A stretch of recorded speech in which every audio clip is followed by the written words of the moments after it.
Bom, você falou que ele escrevia assim, essas profecias e tal. Você vê alguma lógica, alguma receita assim, nessas profecias? Olha só, Fernando, tem muita gente aqui que estuda as profecias de Nostradamus, especialmente a técnica dele. E a técnica se tornou assim amplamente conhecida. E muita gente que quer ser profeta e quer ter bom êxito nesse caminho, acaba também adotando as técnicas dele. E eu encontrei aqui num blog 6 técnicas que são infalíveis. Uhum. Realmente, na linha... Uma receita para quem quer ser profeta. Uma receita para quem quer ser profeta. Então, vamos lá. Olha só como dá certo. Primeiro item. Não seja específico o suficiente para que se prove algum erro da sua parte. Quanto mais vago, enigmático você for, melhor. Certo. Vai ficar um pouco disfarçado. Isso é diferente, por exemplo, da profecia da Bíblia? Sim. A Bíblia é muito específica, né? Ela dá datas específicas, ela fala, inclusive, até nomes, né? Em Daniel, em outros lugares, né? Em Jeremias 28:9, Fernando, por exemplo, lá é dito que tudo que um profeta falar tem que se cumprir. Então ele tem que falar de modo específico e não generalizado. Certo. Olha só, a segunda dica aqui de Nostradamus. Escreva de tal forma que o leitor creia que você saiba algo. Saiba algo mesmo que não seja alguma coisa ali exata. Isso fazendo de forma alusiva, não é? Algo assim meio obscuro. E este procedimento aumenta a aura de mistério e torna suas profecias pomposas. Entendi, quer dizer, essa é uma sofisticação, né? Exato. Você faz uma coisa generalizada, escreve com um ar de quem sabe, sim, mas dá uma pompa para a coisa, né? Só isso. Porque o que acontecer se encaixa. Entendi. Porque você entra numa probabilidade bastante interessante. Muita coisa pode se encaixar dentro desse meio termo, dessas meias palavras e assim por diante. E o terceiro, faça provisões sobre temas que tenham um alto índice de ocorrência, tais como guerras, doenças, eventos climáticos, intrigas políticas, e as profecias morte dele giram de pessoas importantes, exato, acidentes, e é claro, faça tais previsões com bastante mistério. Quanto mais mistério, melhor. Interessante, né, Manassés, que antes mesmo de existir uma dessas técnicas, dessas receitas, todas essas profecias sobre calamidades, terremotos, doenças e guerras, Jesus já falou mais ou menos uns 2000 anos antes, ou até mais, de nascer Nostradamus. Né? Então muitas coisas que ele falou, na verdade, já estavam na Bíblia. Perfeitamente.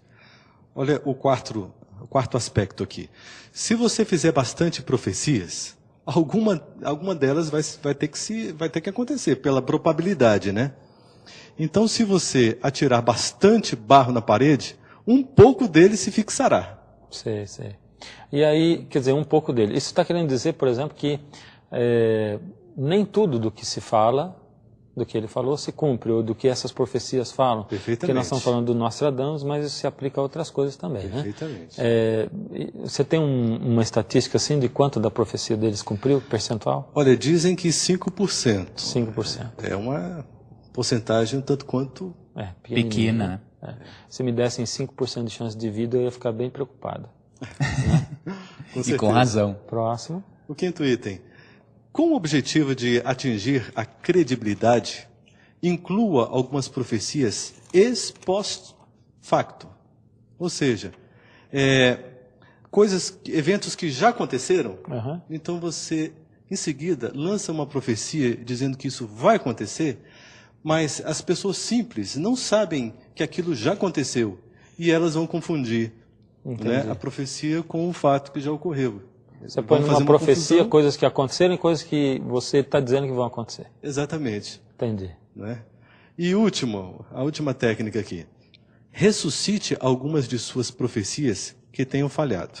A história tende a repetir-se e você pode ter sorte. Então, quer dizer, a profecia falhou, não deu certo, mas ela fica lá pendurada no cabide. Não era para esse ano, era para o outro ano. Empurra mais para frente. Aí daqui a pouco aconteceu uma coisa parecida, dizer, era aquela uma que não se cumpriu ainda e tal. Exatamente. Bom, tudo bom. Desse jeito, agora, Quem não pode ser profeta? Eu entendo. Agora, veja só, nós estamos aqui colocando em dúvida, né, a questão de Nostradamus, das profecias. O filme não fala exatamente sobre Nostradamus, ele fala sobre o fim do mundo, mas, relembrando, ele é um apanhado do que os maias diziam, né, dessas profecias Exatamente. maias. Mas ele fala também de alinhamento dos planetas, né? E será que isso aí tem algum fundamento? Por exemplo, eu estava conversando com você estava falando para mim que estava consultando o site da NASA, perguntas que foram feitas e tal. Tem fundamento ou não?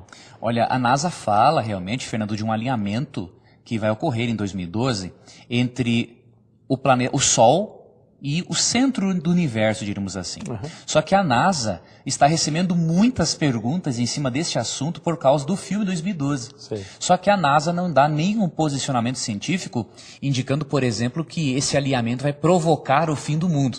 Inclusive, há no site da NASA muitas respostas a esse tipo de pergunta, até para desmistificar esse assunto, desmistificar esse assunto do filme. Entendo. Então, quer dizer, eles não falam de nenhuma catástrofe que pode acontecer por causa do alinhamento dos planetas. Por causa do alinhamento, porque a NASA percebe, os cientistas também, que no decorrer dos anos a tendência é aumentar realmente as catástrofes. E a água, por exemplo, está faltando no mundo, as pessoas estão morrendo mais de fome. Então são coisas assim que são fáceis de se perceber, mas que astronomicamente não tem nenhum embasamento científico. Bom, esse assunto me deixa bastante preocupado, porque eu estava conversando aqui com o Manassés antes, e ele estava dizendo uma coisa que eu achei interessante, realmente. Quando você está doente, você toma um antibiótico forte, o seu corpo reage com aquele medicamento, e quando você precisa de novo de tomar um remédio, você tem que tomar um mais forte e um mais forte, né? E a gente vê que realmente o mundo caminha para o fim, né? Vai ter o fim do mundo, é o início de um novo mundo, de uma nova era. Além disso, nós temos a Bíblia como a nossa base de fé e que, com suas profecias específicas, tendo se cumprido 100% à risca, todas elas, né, bem detalhadas. E todo esse alvoroço que é feito, chamando a atenção das pessoas para quando for acontecer realmente, e que está para acontecer, e à medida em que nós hoje estamos nos levantando para pregar a mensagem do Apocalipse mesmo, que não é essa mensagem de destruição, né? Na verdade não é o fim do mundo, é um recomeço desse mundo, né? As pessoas não vão estar preparadas para receber, porque elas vão dizer, isso é mentira, isso é ficção científica, né? Que mensagem que você gostaria de deixar aí, né? Eu queria deixar, Fernando, uma mensagem para todos os nossos amigos que essa banalização que é feita na mídia a respeito do nome Apocalipse, isso não é real. O nome Apocalipse no grego significa revelação. Então o livro, ele não é um livro lacrado, cheio de tragédias, ele tem um personagem central e uma mensagem específica para você. Apocalipse 22, 20, Jesus termina o livro com as palavras dele dizendo o seguinte: aquele que dá testemunho dessas coisas diz, certamente venho sem demora. Amém. Ora vem, Senhor Jesus.